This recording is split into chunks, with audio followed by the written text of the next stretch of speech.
potentially habitable worlds right within our reach. Could save us from extinction. Here we go. In Interstellar, director Christopher Nolan and his design team conjured a future where the fate of mankind hinges on a father's love for his daughter. David Cohen from Variety here. We caught up with visual effects supervisor Paul Franklin and cinematographer Hoyte Van Hoytema to find out how they created Interstellar's diverse worlds. What were your marching orders in terms of an overall concept, and then how were the different segments of the film supposed to feel?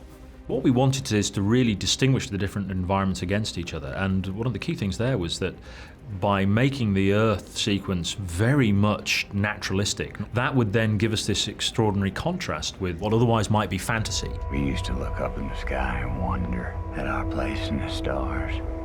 Now we just look down and worry about our place in the dirt. When we talked about it with Chris, we wanted some sort of a muted palette. I think the dust itself, creates that muted palette. When you sprinkle it on top of green corn, the kind of radiant green disappears. The different planetary environments, right from the very beginning, Chris said that he wanted this idea that the planets were pretty harsh and hostile environments. It's very hard for cinematography to make an environment harsh when it's not harsh from the outset.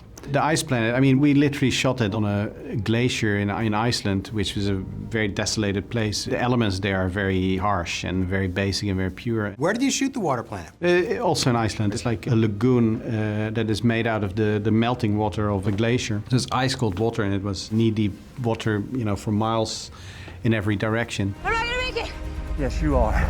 Yes, you are. The quality of light is incredible in Iceland. The sun is always in a very low angle, and then there's sort of low-end cloud coverage, which gives a gray suppressive quality, and then sometimes the sun comes through, so you have to deal with that a little bit, and of course sometimes you cannot really deal with it. Let's talk a little bit about the space sequences. We had fantastic input from art department who gave us the shape and designs of the spacecraft, the Ranger, the Endurance, the lander. We were very keen to ground everything we did in the sort of archive material from the Apollo space missions, the space shuttle. We always tried to sort of ground this into physics, and it's the same with the color of light in the sun and the harshness of it, and how do the shadows look when you're not going through an atmosphere. Those kind of things that were very challenging, but also very exciting. Probably the biggest single challenge was working out what the Tesseract was going to be, the hyperdimensional library, as people are calling it, inside the heart of the black hole. What we wanted to work out was how we could visualize this in a way that would be hopefully comprehensible to the audience. And I spent a lot of time looking at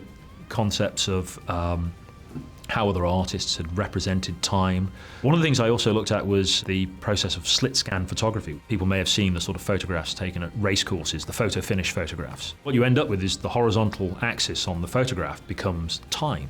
And that gave us a lead into where we were going to go. We ended up with this extraordinary alternating open lattice with the rooms embedded as moments in time along the timelines. And we gave that to art department, and they started constructing from that.